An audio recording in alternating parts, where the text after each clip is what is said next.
Ahlus Sunnah imamnya? Hah? Nabi Muhammad sallallahu alaihi wasallam. Antum nak tinggal di Amerika, Ahlus Sunnah, iya. Siapa imamnya? Sayyiduna Muhammad sallallahu alaihi wasallam. Antum tinggal Jepang, siapa imamnya? Nabi Muhammad sallallahu alaihi wasallam. Karena agama kita dibangun di atas sunnah Nabi, bukan di atas sunnah Syafi'i, bukan di atas sunnah Hanafi, bukan di atas sunnah Maliki. Jelas? Taib.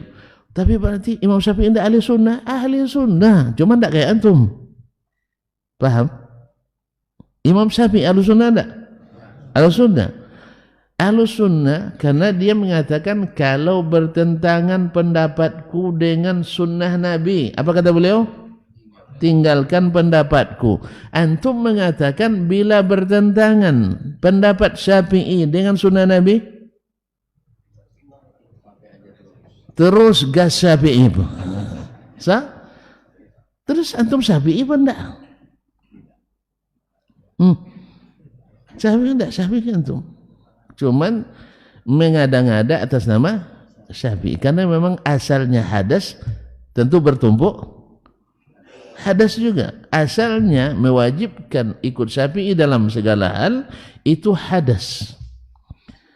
Hadas. Makanya alasannya juga hadas, tidak akan sama dengan pendapat Imam Syafi'i karena Syafi'i melarang kita taklid buta kepadanya, bukan melarang kita mengambil ilmu daripadanya.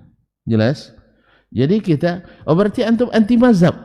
Fitnah lagi. Ada orang bersorban pula dia. Orang tua anti mazhab. Antum memangnya belajar mazhab apa tidak waktu belajar luar negeri itu ya? Ya.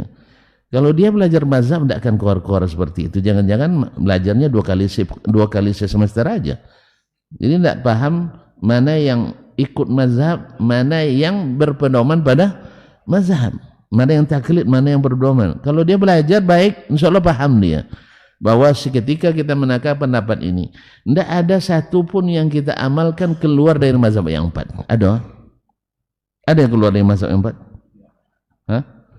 Antum tak kunut subuh tadi, ada dalam mazhab yang 4? Ada. Kenapa ribut-ribut? Kalau saudara kita kunut ada dalam mazhab yang 4, ada antum ribut? Jangan ribut-ribut. Tapi belajar boleh dibahas. Sah? Maka siap-siap aja antum pilih itu sesuai dengan konsekuensinya. Bukan tidak bermazhab, tapi kita tidak fanatik mazhab. Nah, alhamdulillah.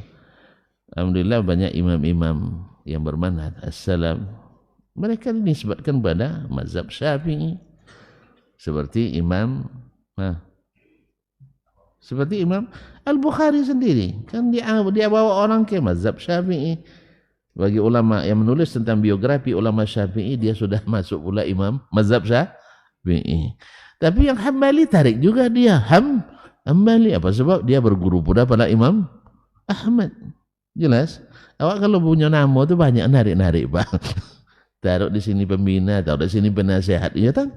Karena tidak terkojokan dah. Apa sebab? Karena apa? Karena memang dia akui predikat imam itu. Dia katakan ikut Syafi'i, ya memang dia pelajari mazhab Syafi'i. Dan Hambali betul dia belajar juga mazhab Hambali. Dan dia menghormati mazhab semuanya. Terus dia bikin mazhab baru? Enggak. Dia tidak bikin mazhab baru. Dia mencoba menerima yang dekat dengan sunnah, yang dekat dengan sunnah dari semua mazhab. Salah. Tidak menyalahi pesan imam mazhab dan tidak juga menyalahi manhaj ilmiah. Upaya nanti di mana upaya? Dulu sahabat tidak ada mazhab, tidak ada upaya. No? Mana lebih senang? Mengamalkan perintah Nabi, meninggalkan larangan Nabi tanpa membahas hukumnya halal, bukan halal, wajib, sunat, makruh, mubah. Mana lebih mudah? Mengikut Nabi atau mempelajari hukum-hukum itu? Ikut Nabi lebih mudah. Makanya sahabat itu dulu tidak banyak debat dah. Apa sebab? Mereka tidak nanya hukum apa je. Sunatnya kalau itu jangan kajongnya kau hebat uji masalah sunat cumanya. Tidak ada mereka. Yang penting ini perintah siapa? Perintah Nabi. Ayo kerjakan. Siapa yang larang? Nabi yang melarang. Maka sampaikan kan dalam kisah kemarin ada orang main khazab, melontar dengan batu kerikil. Kata Nabi siapa? Sahabat siapa namanya? Abdullah ibn Mughaffal, dia tegah saudaranya. Dibuatnya lagi, kalau gitu saya tak akan bicara dengan kamu sampai mati. Saya bilang Nabi melarang, kami ulangi lagi. Subhanallah. Jelas ya? Padahal hukumnya makruh kan? Kalau di sisi fikih hukumnya makruh. Makanya kalau tinjauan fikih yang kita kedepankan, lambat kita mengamalkan. Tapi kalau tinjauan sunnah yang kita ketengahkan, ya, paham tak paham hukum, cepat kita mengerjakan. Apa sebab? Saya adalah ibaratnya anak buahnya Nabi. Sah? Masa anak buah melawan sama komandan? Ada polisi ketika diperintah oleh atasannya, kamu datang besok jam 7, dia bilang apa? Kenapa jam 7 Pak? Gitu. Ada enggak? Komandan, ada gitu? Enggak ada, pasti siap Pak. Sah? Ternyata terlambat 5 menit. Apalagi siap dihukum, siap disalahkan. Sah? Siap salah, pokoknya siap semua. Itu yang bagus sebenarnya. Ini kalau diterapkan dan mengikut sunnah, mantap. Makanya institusi yang paling tertib adalah polisi dan tentara. Sebenarnya semuanya siap. Siap. Coba kalau Nabi jadi Kapolri-nya mantap ya. Subhanallah. Kalau semuanya siap, laksanakan, berdiri agama ini. Itulah yang seharusnya. Kenapa? Taat pada pimpinan itu belum tentu berpahala, tapi taat pada Nabi, Masya Allah, alatul surga, kata orang Arab. Alatul jannah, langsung masuk surga. Makanya siapkan orang-orang yang ditaati, orang-orang yang mengerti sunnah, bukan yang ahli. Bapak memang tegas itu yang bikin merah telinga orang tuh, Pak. Non sunnah. Udah paham ya? Jadi kita bukan tidak mengikuti mazhab, salah tuan-tuan. Siapa kita? Cuman ketika saya tidak sebutkan ini pendapat Syafi'i, ini pendapat Malik, ini pendapat Ahmad, saya kan tidak hafiz saya semuanya. Jelas? Ini pengalaman saya ujian S2. Kawan saya ketika bicara tentang rawi, dia katakan sebagian mengatakan begini, qala ba'dul ulama. Sebagian ulama mengatakan ini, sebagian ulama mengatakan ini. Tidak salah dia, karena sebagian. Saya lain. Saya sebut berkata Imam Ahmad begini, berkata Imam Yahya bin Ma'in begini. Ternyata tertukar perkataan Ahmad dengan Yahya ibn Ma'in. Otomatis salah. Paham tak? Ketika saya menyebutkan sebagian ulama berpendapat begini, sebagian ulama berpendapat begini, bukan keluar dari mazhab. Semuanya ada dalam salah satu mazhab. Tapi ketika saya kurang hafal, lalu saya sebutkan juga, tuan-tuan kritik nanti. Dr. Dasman keliru dan menisbatkan pendapat yang benar aja dikritik, apalagi yang salah. Dibutiu satu-satu itu kan. Makanya diragukan keilmuannya. Jadi kawan saya nilai lebih tinggi. Apa sebab? Tidak disebutkan siapa yang mengatakannya. Awak sok-sok pandai pula. Akhirnya di situ kurang nilainya. Jelas ya? Nah, untunglah lulus. Untung lulus. Nah, besok di S3 tidak saya buat lagi. Qala ba'duhum aja lagi. Sebagian mengatakan naik nilainya. Iya, jadi IPK jadi 4,98 jadinya. Iya, gara-gara ba'duhum. Jadi memang kita tidak seperti Hafiz, seperti Yahya bin Ma'in, tidak seperti Imam Ahmad, tidak seperti Imam Al-Bukhari. Apalagi ya di pondok dulu lebih sering ke ilmu kalamnya. Jadi yang penting paham walaupun tidak hafal. Karena semua seperti itu, di antara yang tidak hafal awak pula yang paling hafal. Itu maka lebih tinggi nilainya. Itu aja masalahnya. Bukan karena hebat, enggak. Karena di antara yang tidak hebat awak yang paling Allah musta'an.